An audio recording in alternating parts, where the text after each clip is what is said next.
Hey, what's up, guys? It's Colt Sudbrook. It's the final for session 5, Social Tech and Emerging Media, Block 1, LED 518, the CAGS course. This is going to be the part 1, the media-based reflection. How has my Christian worldview influenced public opinion and social change through social media in this experience? Through my platform of being a graduate assistant at Colorado Christian University, I've been able to be around some students, but it's primarily student athletes. I've been able to use my platform of playing professional baseball in my previous career, and I was able to use that to establish some foothold within the athletics program and been able to have a gathering or an audience that has allowed me to share my worldview and to share my testimony as well. And it's been pretty authentic. The first thing that we want to talk about is some of the successes and some of the challenges that I had in preparation for kind of coming into this. I've been able to do this. I established a Twitter account back in 2009, so I've been able to be on Twitter and have some accessibility through this situation. I've been able to have some new followers like Shane Pruitt, Mark Middleberg, Greg Steer, who are preachers and executive directors of like the Strobel Center, huge evangelical Christians, and then basically really had a lot of interaction over my Twitter account and my YouTube page through the relationships that I've had in my audience, just like the colleagues,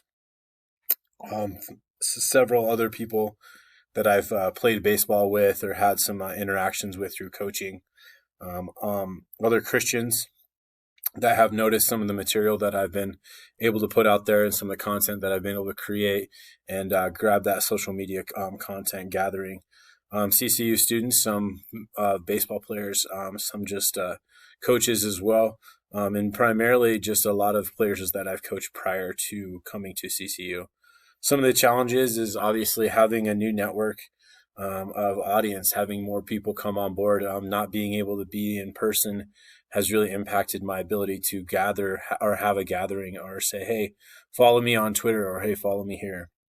It's really important for me to really improve that. And so the next question to kind of go from there is before when we talk about part 1, what we do differently to improve communication, authenticity, honesty, the AHO. What I really do is obviously trying to have more outlets where you volunteer to do more Bible studies across various platforms where you don't know people. Having the ability to be a guest lecturer or a guest speaker on a Zoom Bible study, that would help. That would allow more attentiveness and have more communication to improve and allow that word to be spread.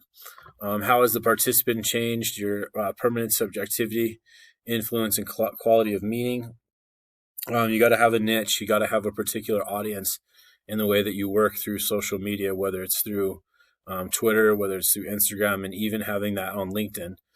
Staying up to your par, but really trying to master your craft on each one. It takes a specific amount of time and it takes a lot of attention and detail.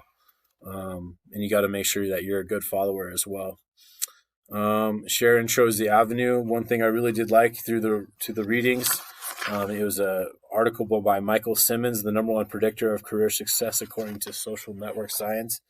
As he talked about several things like the most accurate view of the world. Tech talks about if you have people that have open networks of communication that have are better than people with closed networks. The ability to control the timing of information sharing. So the ability to hear it first. So the people that are connected all the time that have the ability to kind of mishand and introduce another form of it. Ability to serve as a translator, a connector between groups. I think that's really important as this organizational leadership degree that I'm looking to get into is having the ability to connect others within an organization and help each other run normally.